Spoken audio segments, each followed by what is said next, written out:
설교를 정리하도록 하겠습니다. 제 설교 끝나면 마지막 광고 기도하고 그리고 찬송가 부르고 모두 12시에 모두 예배를 마치도록 하겠습니다.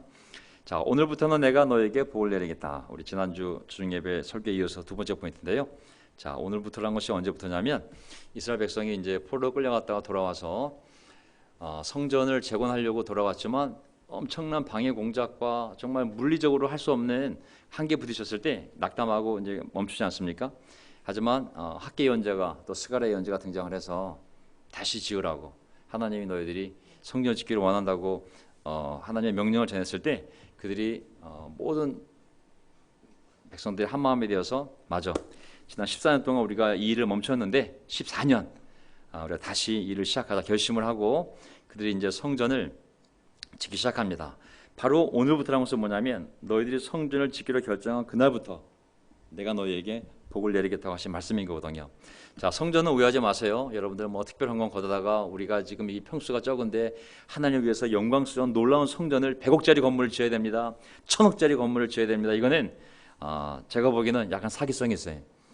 성전은 우리 관계, 그리스도인이 성전이지 이거는 그리스도인들이 예배드리는 장소지 이게 성전은 아니거든요. 그래서 우리가 이 성전을 얘기할 때 뭐냐면 다시 하나님과 관계를 회복하고 하나님을 사랑하고 그 사랑을 느끼고 그 안에서 평화를 누리며 하나님 중심적으로 살아가는 것, 이것을 우리가 성전을 재건하는 거로 비유할 수 있거든요. 그래서 오늘 학개서 1장 2장이 있는데 2장에 있는 말씀을 가지고 제가 오늘 전해보도록 하겠습니다. 자, 주님께서 학개 예언자에게 말씀하셨다. 학개 예언자 다리우스 왕 2년 아홉째 달 24일에 그래서 이제 재건축을 시작한 지, 성전 재건축을 14년 만에 멈췄다가 다시 시작한 지 3개월쯤 되었을 때 그들을 격려하기 위해서 하나님이 다시 나타나서 말씀하신 겁니다. 자, 뭐라고 말씀하셨냐면, 자, 다시 우리가 옛날 삶을 뒤돌아보자. 너희들이 성전 건축을 하지 않았을 때 14년의 삶과 그 전에 어떤 일들이 있었는지를 다시 한번 생각하면서 우리가 지금 성전 짓는 일이 얼마나 올바른 일인지를 다시 한번 생각해 보자는 의미에서 이 질문을 던집니다. 12절. 어떤 사람이 거룩하게 바쳐진 고기, 옛날 제사 드릴 때 바쳐진 고기를 자기 옷자락에다가 쌌는데 그 옷자락이 빵이나 국이나 포도주나 기름이나 다른 어떤 음식에 닿았다고 하여 이런 것들이 거룩하여지느냐고 물어보아라. 제사장들이 그렇지 않다고 대답하였다. 무슨 말이냐면 내가 여기에 내 가슴에 집에서 나올 때 이거 헌금을 11조 준비해야지. 10,000원짜리를 들고 왔어요. 이 10,000원은 거룩한 하나님의 예물이에요. 근데 이 예물이 내 옷에 닿았어. 그래서 옷도 거룩해졌어. 근데 이 옷이 여기 딱 건졌더니 거룩이 정화돼서 이 옷도 거룩해졌어. 또 여기에 저기다 든 저것도 거룩해졌어. 그렇게 되겠냐는 거예요. 제사장들이 그렇지 않다고 그랬어요. 거룩한 예물만 거룩한 것이지 그 옷에 닿다고 그래서 그 자체도 거룩이 정화되는 것은 아니라고. 자, 무슨 얘기냐면 거룩한 제물을 드렸다고 해서 사람의 삶이 그 물건 때문에 거룩해지는 것이 아니라 거룩한 삶이 있을 때 우리가 거룩한 제물을 드리게 되는 것이거든요. 그러니까 너희들이 제사를 나한테 드린다고 하지만 그 제물 자체가 너희의 삶을 거룩하게 만드는 건 아니라고. 이게 분리될 수가 있는 것이죠. 13절 또 물어봅니다. 학개가 또다시 시체에 닿아서 더러워진 사람이, 부정해진 사람이 이 모든 것 가운데서 어느 것이라도 닿으면 그것이 더러워지는지를 물어보니 제사장들이 이번에는 그렇다고 대답하였다. 그러니까 어떤 부정한 것에 어떤 사람이 노출돼서 내가 더 부정해졌는데 이 사람이 어떤 것을 만질 때 마치 코로나 바이러스 옮기는 것처럼 어떤 걸 만지더라도 전염이 되는 것처럼 그 사람에 의해서 만져지는 것마다 더러워지냐고 물어봤을 때 제사장들이 그렇다고 얘기했습니다. 그래서 14절 이에 학개가 외쳤다. 이 백성은 정말 더러워졌다. 이 민족은 내 앞에서 정말 그렇다. 나 주의 말이다. 그들이 손으로 하는 모든 일이 그렇고 그들이 제단에 바치는 것도 모두 더러워졌다. 이게 무슨 얘기냐면요. 기분 나쁜, 듣는 우리로서는 기분 나쁜 내용인데 더럽다는 말은 그냥 위생적인 더럽다가 아니라 부정해진 거. 하나님께 가까이 갈 수 있는 상태가 클린이라면 하나님께 나아갈 수 없는 상태가 부정해진 거, 언클린을 얘기하는 거거든요. 이것은 무슨 얘기하냐면 하나님은 자신에 대한 성전을 지으려는 마음이 없는 백성들의 그 상태를 부정하게 본 것입니다. 그러니까 이게 하나님의 이 백성들이 14년 동안 이제 성전을 짓는 걸 멈추거든요. 그러니까 하나님에 대한 마음, 하나님에 대한 열심 때문에 성전을 지으려고 하다가 성전 짓는 것을 멈추어지게 되니까 처음에는 어쩔 수 없이 그럴 수밖에 없는 이유가 있었지만 시간이 지나면서 많은 핑계들이 들어오면서 이제 성전 지을 마음이 없어졌어요. 그냥 지을 때가 되지 않았다고 생각하면서 지을 마음이 전혀 없어지면서 삶이 점점 어디로 갔냐면 최고의 열정, 하나님을 위해서 열심히 살아야 돼, 하나님을 위해서 희생을 해야 돼 라던 마음에서 점점 빠지면서 이제는 나를 위해서 희생을 해야 돼, 나를 위해서 살아야 돼 하고 삶이 완전히 반대편으로 간 거예요. 그 모습을 보고 이 백성의 마음이 부정해졌다. 삶이 그렇게 부정해지니까 그들이 내 재단에 와서 무엇을 바쳐도 하나님의 집은 짓지 않은 상태에서 무엇을 아무리 갖다 줘도 하나님이 그 마음을 보셨기 때문에 그 재물 자체도 나는 부정하게 생각한다라고 하나님이 말씀하신 겁니다. 그러니까 하나님의 눈에 하나님을 위해서 하나님의 영광보다는 나의 안녕, 내 평화, 내 기쁨을 추구하는 삶을 봤을 때 하나님 그것을 부정하게 하나님은 그것을 보신 것이죠. 15절 그러므로 이제 너희가 14년 동안 이제 나를 위해서 건물을 지으는 것을 멈추고 너희들 각자의 삶으로 돌아가서 너희 자신을 위해서 열심히 살았는데 그러므로 이제 너희는 오늘에 이르기까지 최근에 일어난 일들을 돌이켜보아라. 너희가 성전을 다시 지으려는 마음을 갖기 전 14년들의 너희들 삶을 뒤돌아보아라. 주의 성전을 아직 짓지 않았을 때 너희 형편이 어떠하였느냐. 20섬이 나는 밭에서는 겨우 10섬밖에 못 거두었고 50동이 나는 포도주 틀에서는 겨우 20동이 밖에는 얻지 못하였다. 이건 뭐냐면 하나님의 성전을 짓는 것을 짓기 위해서는 자기의 밭을 좀 내버려 두고 자기를 내버려 두고 희생적으로 예루살렘에 다 모여서 그를 먼저 지어야 되기 때문에 희생이 따랐거든요. 그러면 하나님은 복을 줄 수 있었어요. 하지만 그걸 거꾸로 성전을 멈추고 난 내일 일부터 해야겠다라고 생각하면서 살았을 때 물론 자신의 집을 더 화려하게 꾸미고 자신의 삶의 평안을 더 추구하였지만 더 열심히 자신을 위해 살았지만 결과적으로 보면 너희들이 원하는 열매를 얻지 못했음을 얘기하는 겁니다. 인간의 이 논리와 하나님의 섭리가 다릅니다. 인간의 논리로는 경제 논리가 있어요.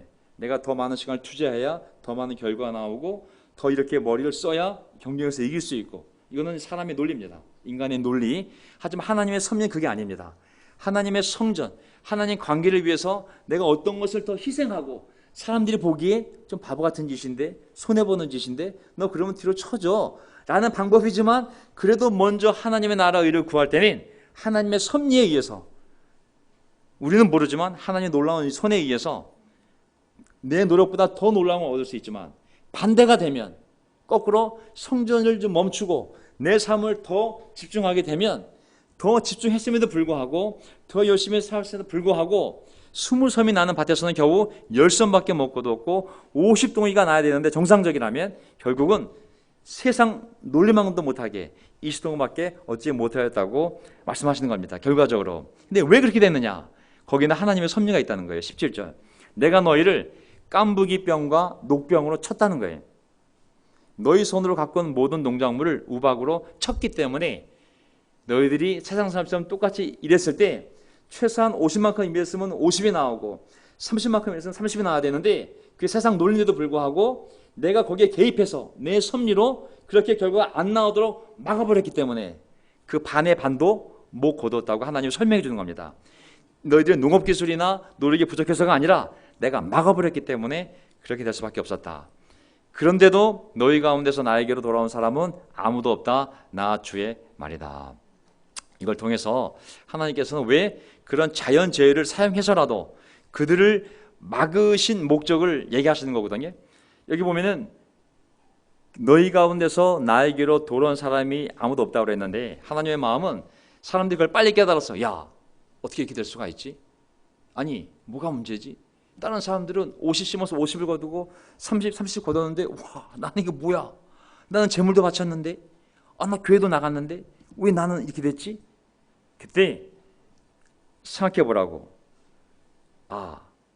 내가 뭔가 하나님 관계에서 잘못한 것이 있는가? 내가 하나님께로 돌아가야겠구나. 나에게로 돌아온 사람이 아무도 없다는 것은 나에게로 돌아오기를 하나님이 바랬음을 알 수가 있습니다. 하나님의 징계는 때는 우리 삶에 닥친 어려움이 다 그런 건 아니지만 만약 그것이 하나님의 의도적인 징계였다면 그것은 우리를 멸망시키거나 고통을 주려는 그 자체가 목적이 아니라 우리를 못 살게 하는 것이 목적이 아니라 그걸 통해서 하나님께로 돌아오게 만들려는 것이 하나님의 목적임을 알 수가 있습니다. 왜? 하나님께 돌아와서 더 놀라운 복을 받으며 정말 하나님의 은혜로 하나님의 능력으로 하나님의 사랑 안에서 더 잘 살기를 바라는 하나님의 섭리였음을 알 수가 있는 것이죠. 자, 그러면서 이제 마지막 구절이 이 구절입니다. 오늘부터 앞으로 어떻게 될지 생각해 보아라. 오늘부터가 뭐냐면 이제 주님의 성전에 기초를 놓고 공사를 멈췄다가 다시 짓기로 한 오늘부터 어떤 일이 벌어질지 생각해 보라고. 19절. 곳간에 씨앗이 아직도 남아있느냐?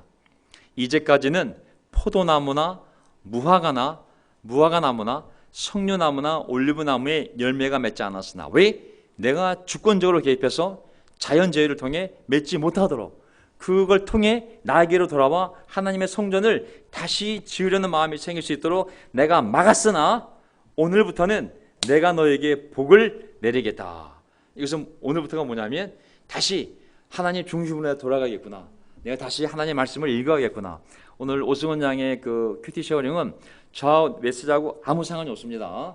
오늘 할 생각도 없었는데 한 달 뒤든 어느 때든 준비되면 제가 하려고 천천히 하라고 했는데 얘기하자마자 다음날 이게 온 거예요, 아빠가.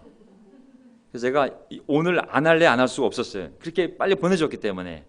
근데 그 내용이 또 자연스럽게 이 내용과 연결된 생각이 들었습니다. 승훈이가 어쨌든 이런 어려운 교회를 나오지 못하는 시간, 어려운 시간 통해서 많은 시간이 남았고 학교도 못 가고 그래서 정말 세상에 유튜브에 많이 방탕하게 빠졌지만 빨리 그걸 깨닫고 그를 돌이켜서 다시 하나님의 말씀을 통해 그 유혹을 이기고 절제하는 가운데 생활했더니 하나님이 모든 과목에서 한 등급, 두 등급을 다 올려주셨더라. 물론 모든 아이들이 다 그런 일은 벌어지지 않겠죠. 어쨌든 그걸 생각해 보면 본인이 깨달은 건 뭐냐면 그렇구나. 내가 더 하나님께 마음을 향했더니 내 삶이 더 절제가 되고 더 많은 시간을 하나님께 향할 수 있었기, 공부할 수 있는 시간이 생겼기 때문에 하나님은 절제의 영이기 때문에 우리 삶을 절제시켜 주시고 먼저 하나님의 나라와 의를 구할 수 있는 마음을 주셨기 때문에 그렇게 했더니 이렇게 또 지혜롭게 공부할 수 있는 시간이 생겨서 내가 이렇게 더 잘 됐습니다는 것을 나누지 않았습니까? 저는 마지막 구절 오늘부터는 다시 내가 하나님을 먼저 두고 내 몸과 마음과 시간은 세상에 더 먼저 가 있지만 더 가서 더 열심히 일해 돈을 벌고 싶지만 먼저 하나님께 마음을 두었을 때 하나님의 약속은 뭐냐면 아직 곳간에 씨앗이 있냐고 지금부터 심으라고 오늘부터는 내가 너에게 복을 내리겠다. 성전을 이 결론을 보면 유다 백성들에게 처음에 포로 끌려갔다가 하나님 돌아오게 해주지 않습니까? 너무 좋은 마음으로 정말 순결한 마음으로 하나님 위해 살고 싶은 마음으로 열심히 성전을 짓다가 그만 어떤 외부적인 요인으로 인해서 좌절이 온 거예요. 그것이 집안의 문제든 아니면 부모님의 문제든 뭐 건강의 문제든 뭔지 모르겠지만 난 정말 하나님 위해 살고 싶은데 정말 어쩔 수 없이 그런 병이 오면서 그런 재난이 오면서 마음을 잃어버린 거예요. 어떻게 할 수 없는 상황이 된 거예요.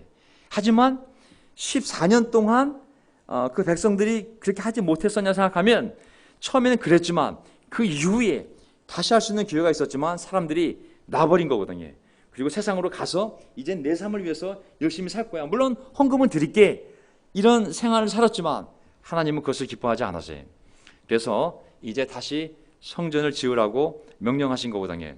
성전을 재건하지 않고 하나님을 기쁘게 하는 마음이 사라졌을 때의 상태를 하나님은 더러운 상태, 부정한 상태라고 말씀을 하셨어요. 하지만 너희들이 그걸 깨닫고 이제 다시 성전을 짓기로 했으니 오늘부터 너희들의 삶을 잘 지켜보라고. 이 이후의 생활은 엄청난 차이가 있을 뿐만 아니라 너희들이 상상하는 것 이상으로 더 놀라운 일들을 너희 공동체 안에 너희 삶에 내가 일으킬 거라는 것이 하나님의 약속이고, 그 약속이 이제 다음 주 제가 설교하는 에스라 제가 5장까지 했는데 학교에서 1장을 했거든요.